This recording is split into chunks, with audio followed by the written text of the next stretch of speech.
Alright guys, welcome back to the channel and some more WWE 2K22 news as we have some more details regarding the new MyGM mode as well as a few additional notes on changes to the game's overall presentation. Before we get to that though, if you're new to the channel and you want to stay up to date with all the latest news on the game, please do hit that subscribe button and turn on your notifications so that you don't miss out on future videos. So let's start out with the overall presentation of WWE 2K22. It's just by looking at some of the new entrance footage that we have, it's safe to say that the game looks to be a drastic improvement over 2K20. In part, a lot of the visual upgrades that we see can be attributed to the newly rebuilt engine, as alongside the rebuild of the gameplay and the animation system that I covered in a previous video, the developers have also spent a lot of time creating new lighting systems, shaders and particle effects.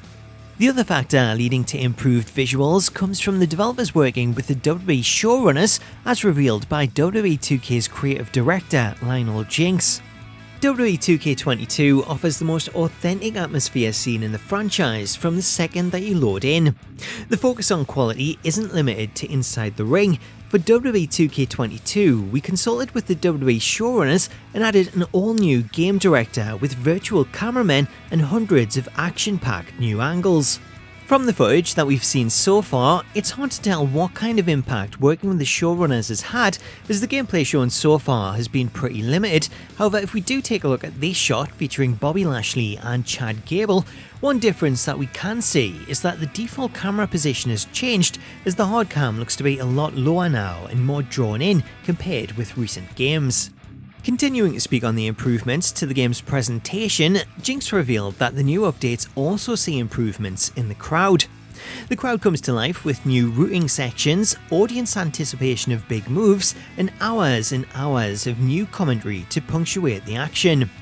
As with the presentation changes, these changes are something that we've yet to see in the footage that's been shown, as a lot of the clips are too short to notice much of a difference. That said though, if we take a look at the footage that we do have, you can see that there are a few slight differences in the crowd, as there's a lot more audience members looking around the arena rather than staring at the action in the ring, and then there's also a few different animations in place, as we see some fans clapping and gesturing as if they're in conversation, whilst others can be seen standing up and cheering.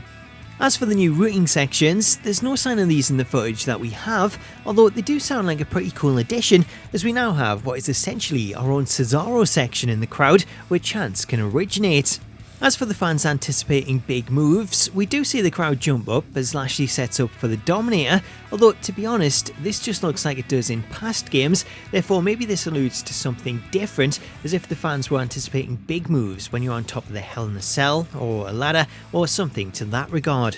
Switching over to MyGM, which is the new name for GM mode, 2K have provided a short teaser text of the kind of things that we can expect from the mode, as Lionel Jinx revealed that players can expect to draft superstars, book matches, manage contracts, and prove they have what it takes to run the most successful brand in sports entertainment. That teaser text doesn't sound too different to what we could do in the old GM mode. However, one thing that Lionel did go on to tease is that rather than starting out on RAW or Smackdown, it looks as though we'll be starting out at a much lower level. Speaking in a conference call to promote the Hit List trailer, Jinx revealed that players will progressively work their way up from running shows in high school gyms to primetime TV. Hearing this brings a whole new feel to MyGM. It's unlike GM mode, which seen players take over RAW or Smackdown. It looks as though MyGM will see players start out on a much lower level, potentially with an indie promotion like BCW, before then working their way up to the big time and running the likes of RAW, Smackdown or NXT. Now, Jinx didn't go into any additional details, therefore we can't say for certain how the mode will start out, or if the high school gym section is optional, but for players wanting the full GM experience and wanting to start out from nothing, then this could be a very interesting way to go about it. So that's the little bit of news that I have for you regarding MyGM and the changes to presentation, both of which sound pretty interesting, especially the MyGM stuff and starting out on a low level and then rising up to primetime TV. So let me know what you make of these updates. Are you looking forward to building a brand from the high school gym level, or given the option, would you rather jump straight into managing RAW or Smackdown? Let me know what you prefer in the comments, and while you're there, if you want to stay up to date with all the latest news on the game, please do hit that subscribe button and click on the bell icon to turn on your notifications so that you don't miss out on future videos. Until next time though, thank you so much for watching this video, have yourself an awesome day, and I'll catch you later.